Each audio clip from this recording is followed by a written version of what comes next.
Vážení posluchači Rádia Univerzum, dnešní signál je tak trochu hodně alarmující. Ve švédském školství našlo uplatnění 21 hrdlořezů z ISIS. Pojďme si společně představit jedno všední ráno, kdy maminka jménem Frida přivedla do školky svého téměř 5letého syna Björna. Co se asi děje za zavřenými dveřmi, když matka odjede svým vozem značky Volvo směrem do zaměstnání? Dobré jitro, strýčku vychovateli Abdule. Dobré ráno, Björne. Dneska jsem první ve školce. Chválím tě, Björne. Kdo je první u modlitby, kdo je první v útoku, kdo si první navlékne vestu se Semtexem, ten má brány do ráje otevřené. Co to říkáš, strýčku? Ale nic, to pochopíš, až budeš větší a ze Švédska bude krásný chalifát. To je, strýčku, nějaká pohádková země?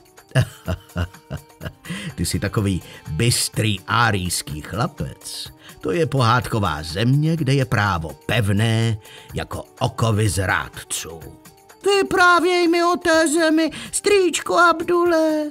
Tak tedy v chalifátu se děti rodí čisté a hned od malička se jim do hlaviček vštěpuje jedna víra. Ženy v chalifátu mají povinnost nepracovat, ale sloužit oddaně svému muži, který se zbraní v ruce bojuje proti odpornému, dekadentnímu západnímu zlu. Strýčku Abdule, dědeček Ingemar říkal, že západ je Zadrž, Björne. Sprostá slova nepatří dětem do úst. Ovšem, dědeček má pravdu. Ale neboj se, až nastolíme chalifát po celém světě, bude zase ten svět v pořádku. Zejména ten západní, co si myslí, že tu bude na věky. To říkala babička Inge taky, že tu bude na věky a umřela, když jsem byl ještě maličký a nevěděl jsem o tom. Dědeček je z toho pořád smutný. Vidíš, Björne? Kdyby dědeček Ingemar žil v chalifátu, mohl si pořídit třeba 5 žen a kdyby mu jedna pošla, nebyl by tak smutný, protože by mu další 4 ještě zbyly. Ty jsi popleta, strýčku Abdule. Babička nepošla, babička přece umřela, nebyla myš, aby pošla. Jsi ještě prázdná číš, Björne.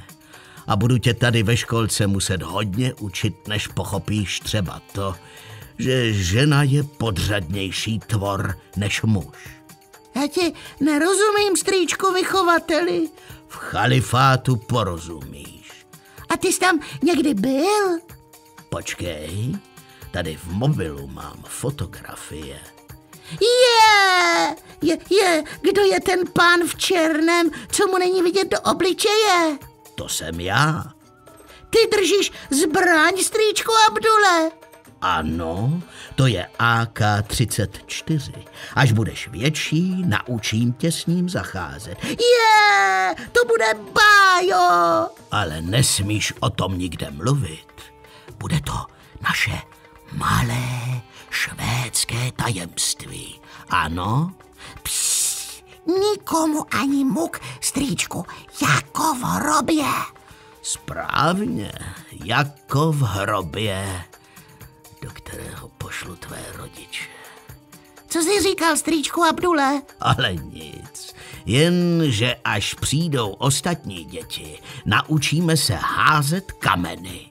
Ale musíme si dát pozor, abychom nerozbili okno. Tak si vybereme nějakou zlobivou holčičku a budeme je házet po ní. Ale to jí bude bolet, strýčku Abdule. Přesně tak, můj malý bojovníku. Vykoupení přichází skrzevá bolest. A jednou, můj malý budoucí džihádisto, bude celý tento kontinent vykoupen ze svých hříchů. Ale zatím jsem jen tvůj vychovatel.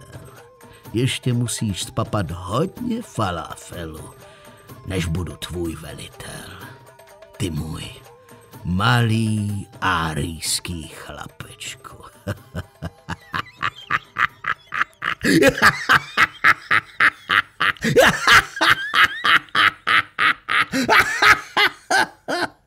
Dnešní signál opravdu není k smíchu, ale je k hlubšímu zamyšlení nad tím, jak obezřetní jsme k budoucnosti Evropy.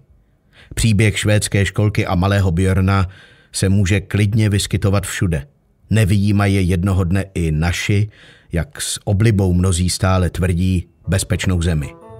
A s tímto se s vámi, milí posluchači, loučí Michal Gujáš.